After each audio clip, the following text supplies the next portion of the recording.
അഭിനയിക്കാൻ അറിയുന്നവരാണ് ജീവിതത്തിൽ വിജയിക്കുക. സ്നേഹിക്കാൻ അറിയുന്നവര് തോറ്റുപോയിട്ടേ ഉള്ളൂ. ഈ വീഡിയോ മനുഷ്യരായ നമുക്കൊരു പാഠമാണ്.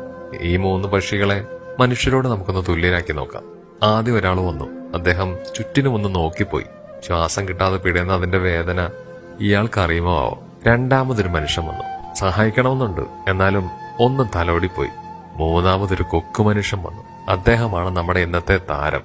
സ്നേഹിക്കാനും സഹായിക്കാനും ഒരു മനസ്സുണ്ടെങ്കിൽ നമുക്ക് ആരെയും രക്ഷപ്പെടുത്താം. നമ്മുടെ മനോഹരമായ ജീവിതത്തിൽ നമുക്ക് എന്തെങ്കിലും സഹായിക്കാൻ പറ്റുമോ എന്നുള്ള കാര്യത്തിലാണ് നമ്മൾ നോക്കേണ്ടത്. അല്ലാതെ വെറുതെ നമ്മൾ ഒരുപാട് ജീവിച്ചിട്ടൊന്നും ഒരു കഥയില്ല.